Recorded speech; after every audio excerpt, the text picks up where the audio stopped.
felt like this whole thing was going to be over.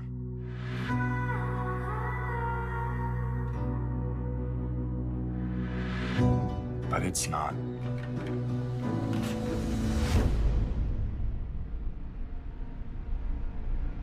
How far does the data go? What are you going to do about that?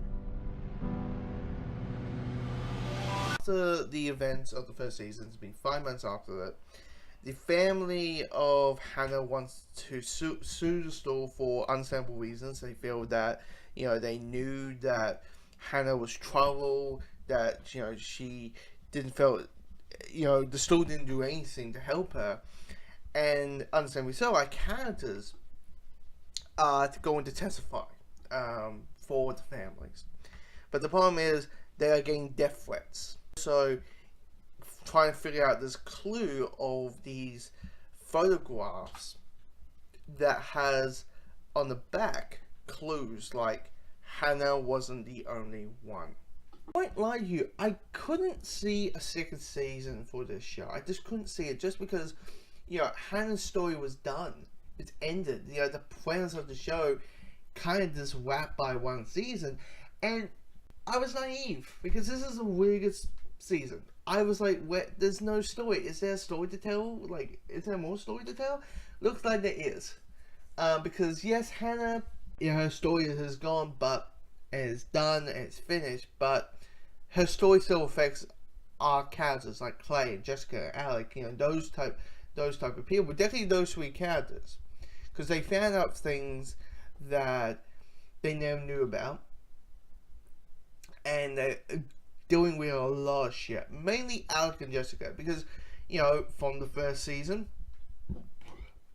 we found out that, Jessica was sexually assaulted.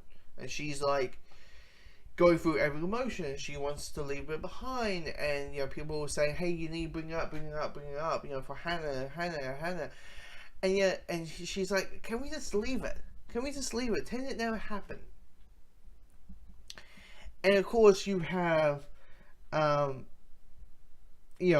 who, he committed suicide, and he can't walk anymore. Or he can walk, but he can't walk properly. He needs a walking stick, and he's getting frustrated for like just standing up and falling to the ground and stuff along those lines. It's just for him very frustrating, and he feels like no one cares, and he's dealing with all of these emotional topics that you never really hear much about, and the first season did an amazing job dealing with that, definitely with, and how they handle Hannah stuff. I mean, I don't want to spoil things, but pre-warned, you will see flashbacks to things that I personally never wanted to see again, because it was so hard to watch, but, one is dealing with more topics. Yes, sex assault is part of it.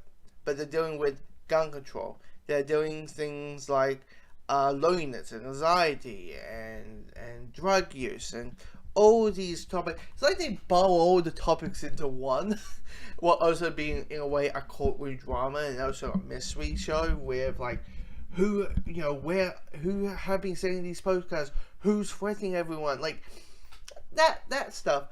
And it feels very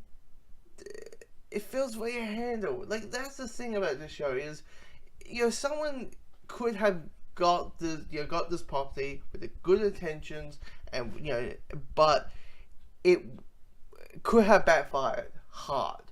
They didn't glorify anything or classify anything. All the performances feel real and grounded. And that's what I think I really appreciate about this show. And also, every time the villain show up, those high school sports jocks, every time, I swear, every episode, there was probably like 5 times I screamed to the screen, fuck you, to those characters. Because I was like, you did that. Why? What? I was like, how can he? Like, it's that whole thing of like, here's these witch assholes who probably got the experience of, hey, you're a witch, so you can pretty much do whatever you fucking want, and it drove me insane. And probably the attention that the writers in the show wanted. But yeah, I mean, I will say this: it's I do think the first season's a little bit more tired. It's a little bit more. I mean, you got 13 tapes, 13 episodes, that kind of thing.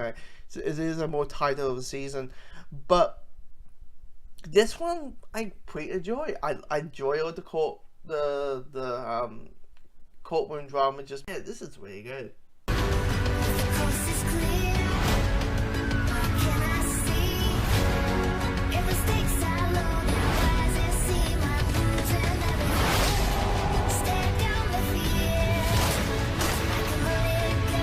I can't count on anyone else anymore. I have to do this myself. You don't. No one's gonna get justice for her.